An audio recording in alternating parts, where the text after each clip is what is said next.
ការគោរពជ្រាបសួរលោកគ្រូអ្នកគ្រូថ្ងៃនេះខ្ញុំនឹងបង្ហាញពីរបៀបទាញនាំសិស្សចូលក្នុងប្រព័ន្ធ PLP អញ្ចឹងដំបូងលោកគ្រូអ្នកគ្រូមានប្រព័ន្ធ PLP លោកគ្រូអ្នកគ្រូអាចចូលទៅក្នុងនឹងហើយលោកគ្រូអ្នកគ្រូនឹងឃើញ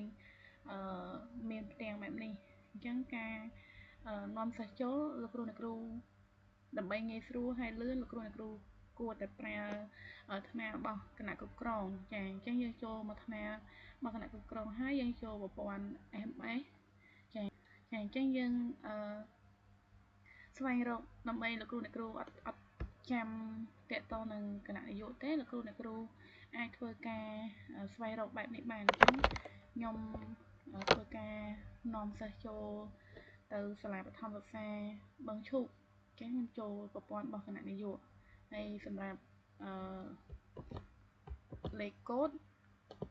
គឺលោកគ្រូអ្នកគ្រូអាចធ្វើការផ្លាស់ប្ដូរឬក៏ដាក់តាមជាក់ស្ដែងតាមឲ្យលោកគ្រូអ្នកគ្រូចា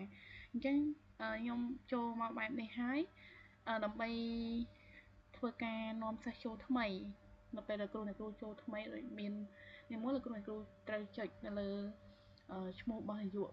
មកចាបន្ទាប់មកលោកគ្រូអ្នកគ្រូយកពាក្យថានាំចូលសិស្សច្រើនបន្ទាប់មកលោកគ្រូអ្នកគ្រូបើសិនជាអត់មានគំរូទេលោកគ្រូអ្នកគ្រូអាចធ្វើការ down យកគំរូមកបានប៉ុន្តែដោយសារខ្ញុំមានគំរូស្រេចហើយអញ្ចឹងខ្ញុំធ្វើការនាំចូលតែម្ដងចាអញ្ចឹងយើងចាប់ផ្ដើមទៅរក file ដែលធ្វើយើងមានស្រេចចាអញ្ចឹងខ្ញុំធ្វើការនាំចូល file នោះតែម្ដងចាអញ្ចឹងសិស្សហ្នឹងគឺនេះមកតែម្ដងចារត់មកហើយដែលយើងដាក់គាត់ចូលមកអញ្ចឹងដំបូងលោកគ្រូ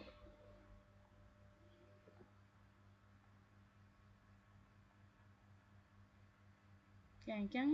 ទី1លោកគ្រូអ្នកគ្រូត្រូវធ្វើការជ្រើសរើសកន្លែងថ្នាក់នេះសិនចាអញ្ចឹង1ក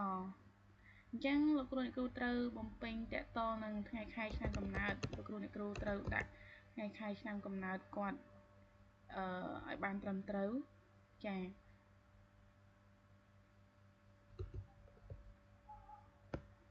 ខ្ញុំធ្វើការដាក់សិន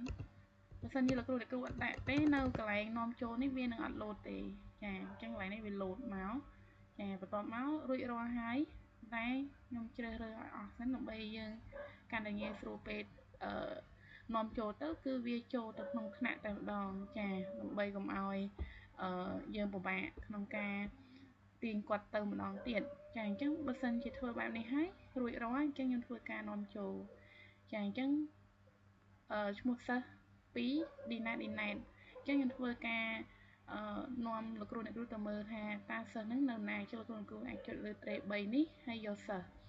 បន្ទាប់មកលោកគ្រូអ្នកគ្រូដើម្បីមើលសិស្សហ្នឹងហើយយើងនាំចូលបានសម្រាប់ណាលោកគ្រូអ្នកគ្រូចុចតម្រងហើយយើងដាក់ទី1អញ្ចឹង1កយើងមាន5ថ្នាក់បន្ទាប់មកលោកគ្រូអ្នកគ្រូ apply មកហើយអញ្ចឹងខ្ញុំនឹងធ្វើការរកឈ្មោះកូនសិស្សមិញនឹងចានេះអញ្ចឹងខ្ញុំនាំចូលបានសម្រាប់គឺបែបនេះឯងចាសូមអរគុណលោកគ្រូអ្នកគ្រូ